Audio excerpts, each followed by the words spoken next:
પોરબંદરમાં મહાનગરપાલિકાના કમિશનરને આવેદનપત્ર પાઠવી રજૂઆત કરવામાં આવી છે।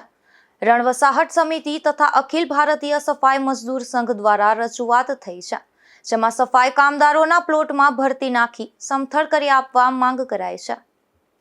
પોરબંદરની રણ વસાહત વિકાસ સમિતિ તથા અખિલ ભારતીય સફાઈ મજદૂર સંઘ દ્વારા મહાનગરપાલિકાના કમિશનરને એક આવેદનપત્ર આપવામાં આવ્યું હતું, જેમાં રજૂઆત કરવામાં આવી હતી કે સરકાર દ્વારા વર્ષ 2004માં 240 પ્લોટ રહેણાંક હેતુ માટે સફાઈ કર્મચારીઓને ફાળવવામાં આવ્યા હતા, જે પ્લોટ રણ વિસ્તારમાં જળ પ્રભાવિત વિસ્તારમાં હોવાથી મકાન બનાવી શકાતા નથી।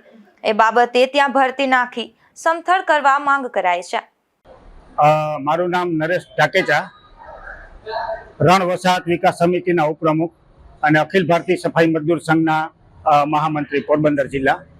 આજરોજ અમે અમારી રણ વસાહત સમિતિ અને અખિલ ભારતીય સફાઈ મજદૂર સંઘ દ્વારના બેનર નીચે એક કલેક્ટર સાહેબને, કમિશનર સાહેબને એક આવેદનપત્ર આપવા માટે આવ્યા હતા કે 2004ની સાલમાં પોરબંદર ખાતે નિવાસ કરતા અખિલ ભારતીય સફાઈ કામદાર જે મજદૂર છે એમના રહેણાંક હેતુ માટે સરકારશ્રીએ જે પ્લોટો ફાળવેલા હતા એ પ્લોટો છે એ જળ પ્રભાવિત વિસ્તારમાં હોવાથી ત્યાં મકાન બનાવવા ખૂબ મુસીબત અને કઠિન ભર્યું કામ થઈ ગયું છે।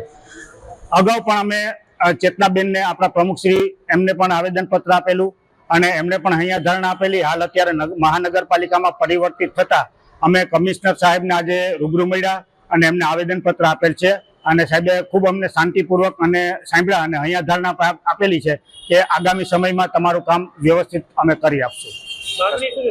અમારી મુખ્ય માંગણી એ છે કે અમારા જે પ્લોટો છે એ રણ વિસ્તારમાં છે, જે જળ પ્રભાવિત છે, ત્યાં ભરતી નાખવી। આજે નગરપાલિકાના જે કર્મચારીઓ છે એના પગારો નિયમિત થતા નથી, એમના બાળકોને ભણાવવા મુસીબત થાય છે, ઘરનું ભરણ પોષણ કરવું પણ મુસીબત થાય છે। તો આ જે જળ પ્રભાવિત વિસ્તાર છે તો ત્યાં ભરતી અમારા ખર્ચે કેવી રીતે નાખી શકાય? આ અમારા માટે એક કઠિન પ્રશ્ન છે।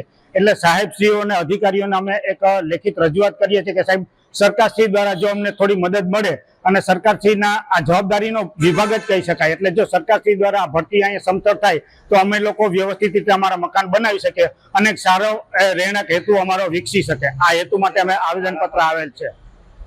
આ પ્રસંગે અખિલ ભારતીય સફાઈ મજદૂર સંઘના પ્રમુખ જીતુભાઈ પુનાણી અને રણ વસાહત વિકાસ સમિતિના ઉપપ્રમુખ નરેશભાઈ ઢાકેચા હાજર રહ્યા હતા, ત્યારે મ્યુનિસિપલ કમિશનરે તેઓને યોગ્ય કરવા ખાતરી આપી હતી।